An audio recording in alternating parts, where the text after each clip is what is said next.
പാലക്കാട് പത്മ ആശുപത്രിയിൽ വീണ്ടും ചികിത്സാ പിഴവെന്ന ആരോപണം. ബേക്കൽ ചേറ്റക്കുണ്ട് സ്വദേശി ചന്ദ്രികയും കുടുംബവുമാണ് പരാതിയുമായി രംഗത്തെത്തിയത്. മുഴ നീക്കം ചെയ്യാനുള്ള സർജറി നടത്തിയതിനു ശേഷം മൂത്രസഞ്ചി ലീക്കായി എന്നാണ് പരാതി. ഇതുമായി ബന്ധപ്പെട്ട ആശുപത്രി അധികൃതരുമായും ഡോക്ടറുമായും സംസാരിച്ചെങ്കിലും അവർ ഇറക്കിവിട്ടെന്നും കുടുംബം പറയുന്നു.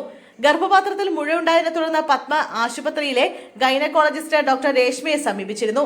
സർജറി നടത്തി മുഴ നീക്കം ചെയ്തു. ഇതിന് പിന്നാലെ മൂത്രസഞ്ചി ലീക്കായി എന്നും പരാതിയിൽ പറയുന്നു. ഇക്കാര്യത്തെക്കുറിച്ച് ഡോക്ടർ രേഷ്മയോട് സംസാരിച്ചപ്പോൾ വ്യക്തമായ കാരണം പറയാതെ ഒഴിഞ്ഞുമാറുകയായിരുന്നു. ആശുപത്രിയിലെ യൂറോളജിസ്റ്റ് മഞ്ജുനാഥ് ഷെട്ടിയെ സമീപിച്ചപ്പോൾ ഭീഷണിപ്പെടുത്തി ഇറക്കിവിട്ടെന്നും കുടുംബം പറഞ്ഞു.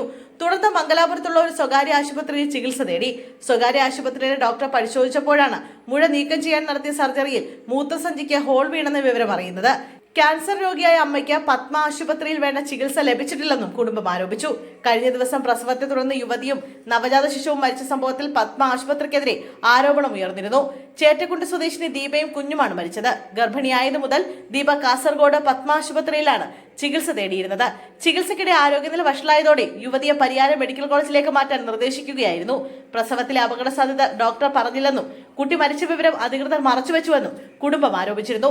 ആരോഗ്യമന്ത്രിക്കും മനുഷ്യാവകാശ കമ്മീഷനും ഉൾപ്പെടെ യുവതിയുടെ കുടുംബം പരാതി നൽകിയിട്ടുണ്ട്. എന്നാൽ മറ്റ് ആരോഗ്യ പ്രശ്നങ്ങളാണ് യുവതിയുടെ മരണകാരണമെന്നാണ് ആശുപത്രിയുടെ വിശദീകരണം.